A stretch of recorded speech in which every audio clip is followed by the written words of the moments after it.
Hello દોસ્તો, ઘણા લોકો એસઆઈઆર ફોર્મ ભરવા માટે બહુ કન્ફ્યુઝ છે કે ફોર્મ કેવી રીતે ભરવું. તો દોસ્તો થોડીક માહિતી આપી દઉં છું ફોર્મ વિશે.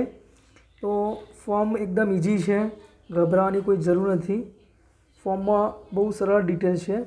તો ફર્સ્ટ આવશે જન્મ તારીખ આવશે, તો અહીંયા જન્મ તારીખ લખવાની છે. બીજા નંબરમાં આધાર નંબર છે. આધાર નંબર વૈકલ્પિક છે, તમે ચાહો તો લખી શકો છો, એ ઓપ્શનલ છે. એના પછી આવે છે મોબાઈલ નંબર. મોબાઈલ નંબર લખો. ત્યારબાદ આવશે પિતાનું નામ. તો અહીંયા જે શખ્સ છે બરાબર, એમના પિતાનું નામ આવશે. ધારો કે અહીંયા મનોજભાઈ છે, તો મનોજભાઈના પિતાનું નામ કનૈયાસિંહ છે, તો અહીંયા એ આવશે. એમના પછી આ શખ્સની માતાનું નામ આવશે અહીંયા, બરાબર. એના વચ્ચે એક ખાનું છે જે આ રહી ગયું છે, તો એમાં જે મનોજભાઈના પિતાજીનું નામ લખ્યું, તો એમના કોઈપણ ડોક્યુમેન્ટનું, ધારો કે એમનું ચૂંટણી કાર્ડ છે તો ચૂંટણી કાર્ડનો એપિક નંબર લખવાનો છે. અહીંયા એમની મધરનું નામ છે, તો એમના મધરનું એપિક નંબર લખવાનું છે. ત્યાર પછી અહીંયા છે કે જીવનસાથી, તો જો એમને મેરેજ કર્યા હોય તો અહીંયા લખવાનું છે, તો અહીંયા લખેલું છે, બરાબર. હવે એમના પછી એમની વાઈફનું જે ઓળખપત્ર છે એનો એપિક નંબર અહીંયા લખવાનો છે. હવે આટલું તો બધાને ફાવે જ છે. ત્યાર પછી આવે છે કે આ બે ખાના, એ હવે આ બે ખાનામાં શું કરવું.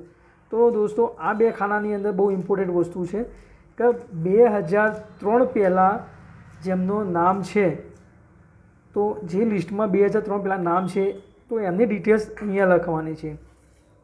જો 2003 પછીની ડિટેલ્સમાં નામ નથી, તો એમને અહીંયા ફોર્મ ભરવાનું રહેશે. તો અહીંયા એમને અહીંયા લખેલું છે કે ભાઈ નામ, તો અહીંયા નામ લખવાનું છે, બરાબર.